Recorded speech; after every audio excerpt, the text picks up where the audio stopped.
from your previous lesson, kita tahu kita boleh menggunakan ujian garis mencangcang untuk menentukan sama ada graf tersebut ia satu fungsi atau tidak. Jika dia memotong, mencangcang ini memotong, dan dia memotong hanya satu titik saja, kita kata ini adalah fungsi. Dan jika memotong lebih daripada satu titik, masuk 2, 3, 4, itu bukan graf fungsi. Kita cek ni fungsi atau tidak. Ya, ni 1, 1, 1, 1, semua kena 1. Ni macam memotong pada 1 saja. So ini memang adalah fungsi.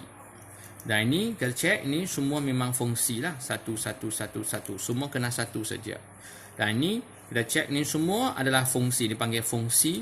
Dan kita cek ini, ini bukan fungsi. Sebab kena 2. Ini kosong.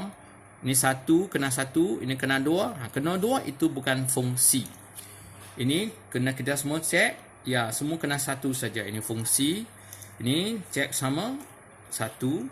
Kita jarankan. Ini betul, betul, betul. Semua 1. Sampai sini kosong. Okey, boleh.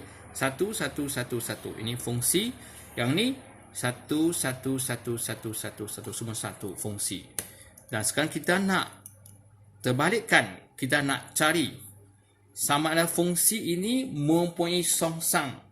Fungsi songsang atau tidak. Kita guna ujian. Ini panggil ujian. Tentukan ujian mufuk. Kita guna garis mufuk. Garis mufuk boleh dilakukan untuk tes. Ujian garis mufuk untuk tes. Dia ada songsang. Ada fungsi songsang atau tidak. Tidak semestinya ini fungsi. Ini fungsi. Tapi jika kita inverse ataupun kita songsangkan fungsi itu, dia bukan semua fungsi ada songsang tau. Kita boleh cek. 1, ya tadi vertikal. Tadi ini adalah mencangcang. Sekarang kita guna mufuk. Kita tengok kena 1 sama juga dengan ujian mencangcang. Dia kena 1, dia memang ada fungsi songsang. Ini semua kena 1. Tengok 1. Semua kena 1. So ini memang ada fungsi songsang. Ada fungsi songsang. Okay, tes ini.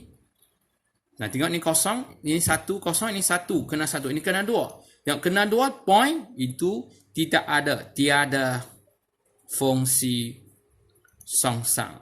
Sebab mengapa? Sebab dia kena 2. Ini semua 1. So, memang ini ada fungsi songsang. Ini tak perlu tes. Sebab ini bukan fungsi. Bukan fungsi, kita tak perlu cek.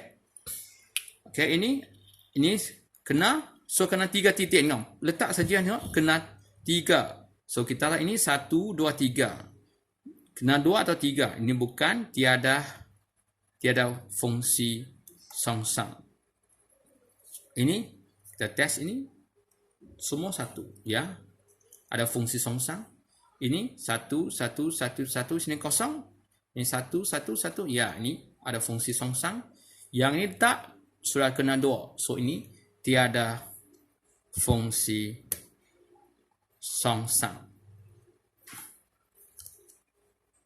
So, ini cara horizontal mengufuk garis umur untuk tes sama ada suatu fungsi ada fungsi songsang atau tidak. Kita guna yang vertikal yang mana mencangcang untuk tes sama ada suatu graf ini adalah fungsi atau tidak. So, mesti beza horizontal mengufuk dengan mencangcang.